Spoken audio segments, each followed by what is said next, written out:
পিয়ারে পিয়ারে। জীবন যেখানে শেষ হয় সেখান থেকে কি অমরত্বের বিষণ্ণ গান শুরু হয়, নাকি সুরের টানেই স্রষ্টা তার প্রিয় শিল্পী আর অভিনেতাকে একই মোহনায় মিলিয়ে দেন? আজ এই প্রশ্নটাই বারবার ফিরে আসছে টলিউডের আকাশে।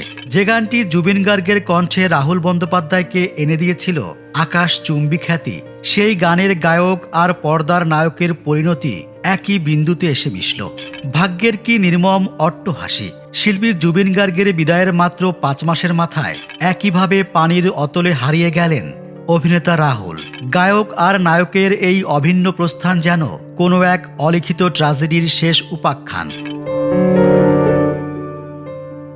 ভারতীয় গণমাধ্যমে 29 মার্চ আসে রাহুলের মৃত্যুর খবর।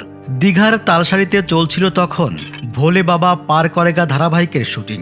ক্যামেরা, লাইট আর অ্যাকশনের মাঝে 43 বছরের প্রাণবন্ত অভিনেতা রাহুল নেমেছিলেন পানিতে। কে জানতো এই পানিই হবে তার শেষ শয্যা। কলাকুশলীরা উদ্ধার করে হাসপাতালে নিয়ে গেলেও সব চেষ্টা ব্যর্থ করে তিনি পাড়ি দেন না ফেরার দেশে।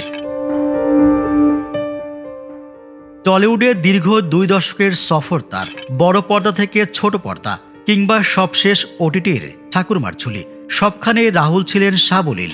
অভিনয়ের বাইরেও তিনি ছিলেন এক গভীর চিন্তাশীল মানুষ। তার পডকাস্ট শো সহজ কথা সাধারণ মানুষের হৃদয়ে এক বিশেষ জায়গা করে নিয়েছিল। যে মানুষটি জীবনকে এত সহজ করে ব্যাখ্যা করতে পারতেন, তার জীবনের ইতি এভাবে ঘটবে তা কেউ কল্পনাও করতে পারেননি। চিরদিনই তুমি যে আমার ছবির সেই প্রিয়াঙ্কা সরকার, যার সঙ্গে জীবনের নতুন অধ্যায় শুরু করেছিলেন রাহুল।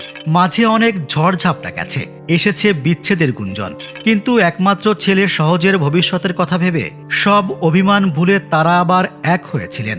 এক ছাদের নিচে যখন আবার সুদিনের দেখা মিলেছিল, ঠিক তখনই একমাত্র সন্তান সহজের মাথার উপর থেকে ছাতাটা চিরতরে হারিয়ে গেল।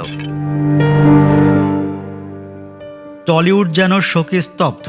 সহকর্মীদের চোখের জল আর অগণিত ভক্তের হাহাকারে ভেসে যাচ্ছে সামাজিক মাধ্যম। রাহুল হয়তো আর কোনো সংলাপে আমাদের হাসাবেন না কিংবা কাঁদাবেন না, কিন্তু তার রেখে যাওয়া কাজ আর সেই গান বাঙালির হৃদয়ে চিরকাল অমর হয়ে থাকবে।